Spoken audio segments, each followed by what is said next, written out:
Hello students, class 12 biology, chapter number 8 respiration and circulation part 2. आज आपल्याला बघायचं आहे ह्यूमन रेस्पिरेटरी सिस्टीम.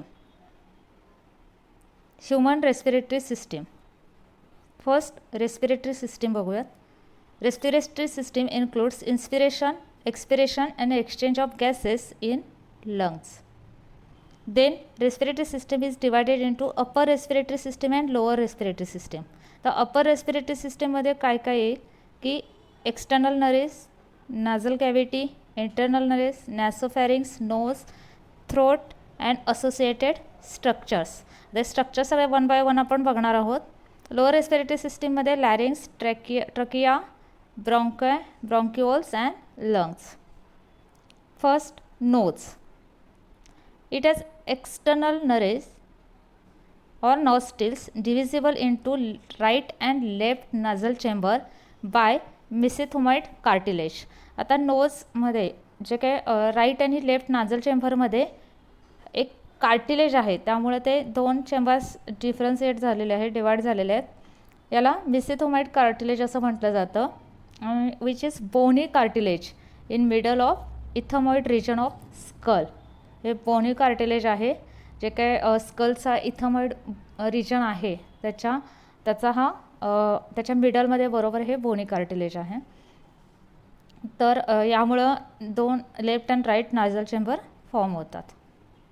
तर ही ओव्हरऑल जे काय ह्युमन रेस्पिरेटरी सिस्टीम आहे ते आहे, जिथं आपण नोजपासून स्टार्ट होईल, त्यानंतर नाझल इथं नॉस्ट्रिल, त्यानंतर नाझल कॅव्हिटी, त्यानंतर पुढं फॅरिंग्स असेल, लॅरिंग्स असेल, ट्रकिया असेल, त्यानंतर ट्रकियानंतर पुढं लंग्स असतील.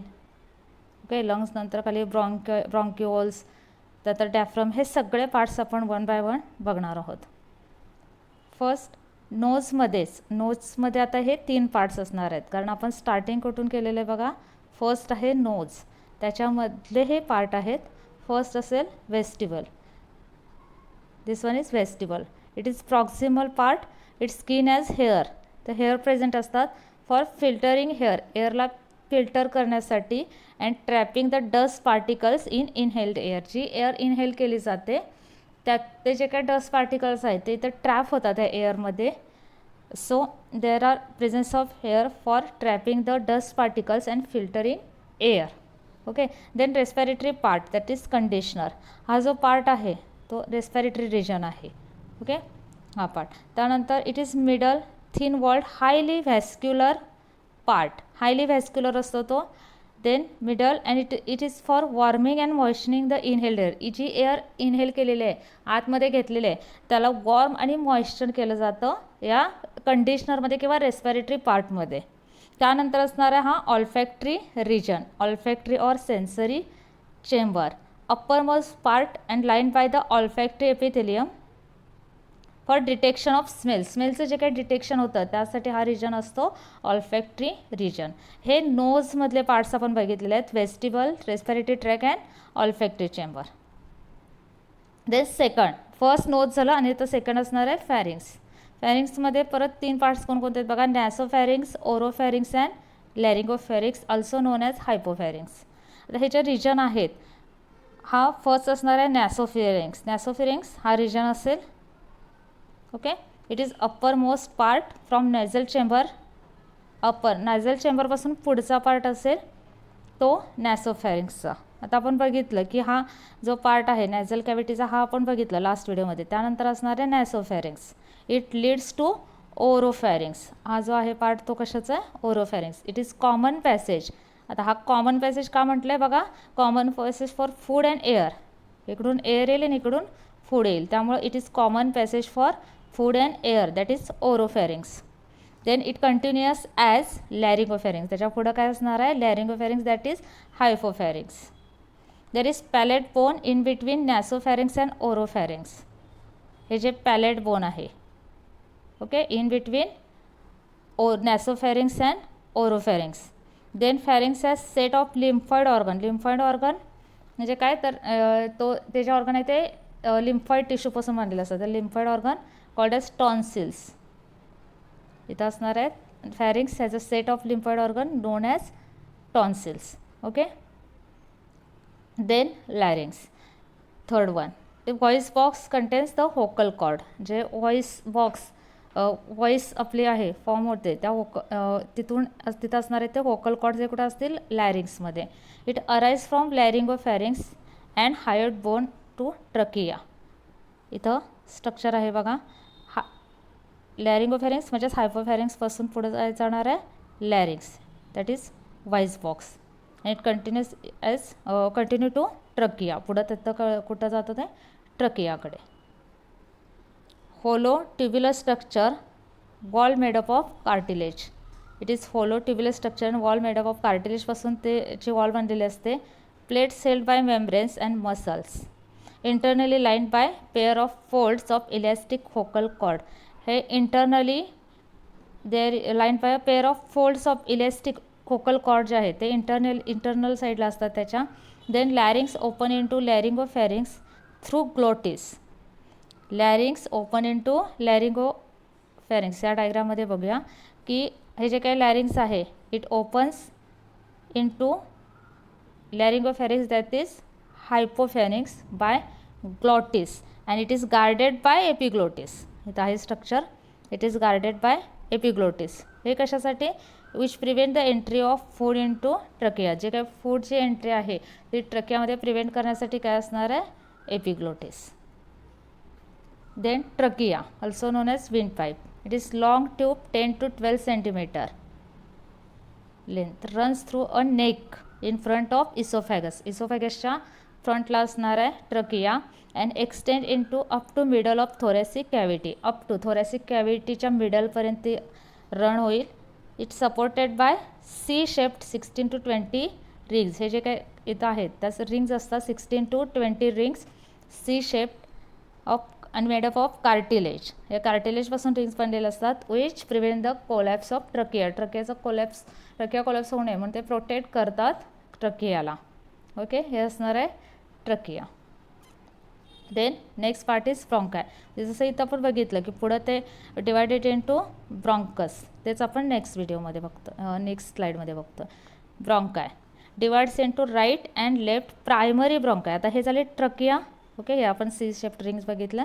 त्यानंतर असणार आहे divide into right and left primary bronchi. पहिल्यांदा जे काही डिवायडेशन होणार आहे त्यांना काय म्हणायचं? Primary bronchi. Which divide to form secondary. परत काय असतील पुढे जाऊन त्या सेकंडरी ब्रॉन्काय होतील आणि पुढं त्याचे जाऊन पुढं काय असणार आहे? Tertiary bronchi. पुढं असणार आहेत त्या tertiary bronchi and leads into terminal bronchiole. लास्टला असणार आहे ब्रॉन्क्युओल्स एंडिंग इंटू अल्व्हिओलाय. बघा इथं ह्या ब्रॉन्क्युओल एंड इंटू अल्व्हिओलाय. ह्या अल्व्हिओलाय सॅक असतात, सॅक लाईक स्ट्रक्चर आहे त्याच्यामध्ये ते एंड अप होतो. म्हणजे पहिल्यांदा bronchi divide into right and left primary bronchi. Primary bronchi नंतर सेकंडरी, नंतर tertiary and tertiary bronchi terminates leads into terminal bronchioles and then it ends into alveoli. Okay, then lungs. एक लक्षात घ्या की मी प्रत्येक पॉईंटसाठी डायग्राम घेतलेले आहेत वेगवेगळ्या. बुकमध्ये जर तुम्ही बघितलं तर एक सिंगल डायग्राम आहे, फक्त त्यानंतर खाली अल्व्हिओलायची एक डायग्राम आहे. पण तुम्हाला बेटर अगदी चांगल्या पद्धतीने समजावं म्हणून मी प्रत्येक स्लाईडसाठी एक वेगवेगळी डायग्राम घेतलेली आहे. सो व्हिडिओमध्येच सोडून जाऊ नका, लास्टपर्यंत बघा आणि डायग्राम थ्रू तुम्हाला व्यवस्थित समजेल म्हणून मी हे केलेलं आहे. त्यानंतर असणार आहे lungs. It is main respiratory organ of humans. Pair of spongy elastic lungs in thoracic cavity. Spongy elastic आहे, स्पॉन्जी आहेत. Then enclosed and protected by double pleural membrane. हे जे काही लंग्स आहेत they have double pleural membrane. Outer that is parietal, म्हणजे जे wall असते तिथं असतं ते परायटल आहे membrane. And visceral that is inner side. Inner साईडला असणार आहे ते काय असेल? इंटरनल असेल ते विसरल मेम्ब्रेन. देन हे दोन जे मेम्ब्रेन आहेत ते encloses a cavity known as pleural cavity. म्हणजे दोन मेम्ब्रेनच्या मध्ये असणार आहे pleural cavity which is filled by pleural fluid. Then right lung larger divided into 3 lobes. हे बघा 1, 2 and 3. Then left lung is smaller divided into 1 and 2 lobes. Each lobe has terminal bronchiole and ends into 10 to 12 alveoli. जसं आपण बघितलं last स्लाईडमध्ये की each lobe has terminal bronchiole. खाली प्रत्येक लोब्समध्ये काय असणार आहेत? ब्रॉन्क्युअल्स असतात आणि ते कुठं एंड होणार आहेत? एंड अप होतील अल्विओलायमध्ये. त्यामुळे नेक्स्ट पार्ट असेल alveoli. It is thin walled, lobulated, vascular because they surrounded by a network of capillaries of pulmonary artery and vein. आता हे इथं असं का आहे तर हे सगळं आपल्याला मेकॅनिझम ऑफ रेस्पिरेशनमध्ये कळणार आहे की इतके अरेंजमेंट अशी का आहे. तर ते नेक्स्ट व्हिडिओ आपला असेलच मेकॅनिझम ऑफ रेस्पिरेशनचा. तर तिथं तुम्हाला हे सगळे पॉईंट्स लक्षात येतील की एक्झॅक्टली कसं एक्सपिरेशन जे काय आपण रेस्पिरेशन बघतो त्यामध्ये इन्स्पिरेशन कसं होणार आहे आणि एक्सपिरेशन कसं होणार आहे आणि एक्सचेंज ऑफ गॅसेस एक्झॅक्टली कुठं होणार आहेत. ओके, तर हे सगळं नेक्स्ट जो व्हिडिओ आहे त्यात तुम्हाला समजेलच. आता लक्षात घ्या, vascular and surrounded by capillaries of pulmonary artery and Wien.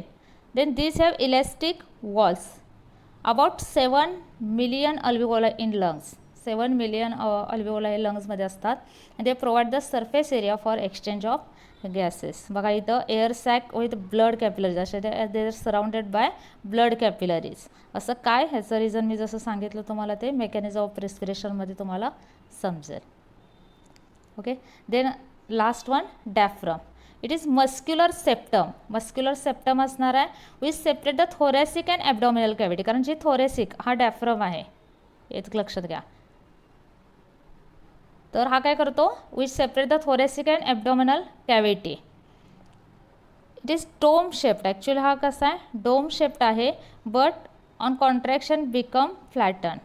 आता हे सुद्धा फ्लॅट कधी होतो डोम शेप्ड कधी असणार आहे. आता इथं आपण बघितले की जेव्हा ब्रीथ घेतो म्हणजे आपण जेव्हा इनहेल करतो एअर तेव्हा हा कसा असणार आहे फ्लॅट होईल. पण जेव्हा आपण एअर बाहेर म्हणजे ॲक्च्युली एक्झेल करणार तेव्हा हा कसा होईल डोम शेप्ड होईल. हे सुद्धा इन डिटेल तो आपल्याला बघायला मिळेल की मेकॅनिझम ऑफ रेस्पिरेशनमध्ये. आता सध्या डायफ्रम काय हे लक्षात घ्या. It is muscular septum. Okay, which separate thoracic and abdominal cavity. हे झालं human respiratory system. I hope video तुम्हाला समजला असेल. आणि तर तुम्ही परत बघा, डायग्रॅम बघा, ईच अँड एव्हरी पॉईंट कुठं एक्झॅक्टली लोकेशन आहे ते का सिंगल डायग्राममधून समजणार नाही म्हणून मी तुम्हाला जास्तीत जास्त डायग्राम घेऊन सांगितलेलं आहे. तर व्हिडिओमध्येच सोडवत जाऊ नका, पूर्ण बघण्याचा प्रयत्न करा, कॉन्सन्ट्रेट करा, अभ्यास करा, काळजी घ्या, मिळालेल्या वेळेचा चांगला वापर करून घ्या आणि जास्तीत जास्त मार्क्स मिळवा. ओके, आणि जर व्हिडिओ आवडला असेल तर लाईक करा, शेअर करा, कमेंट करा आणि चॅनल सबस्क्राईब करा आणि स्वतःचीच आणि आपल्या फॅमिलीचीही काळजी घ्या. थँक्यू.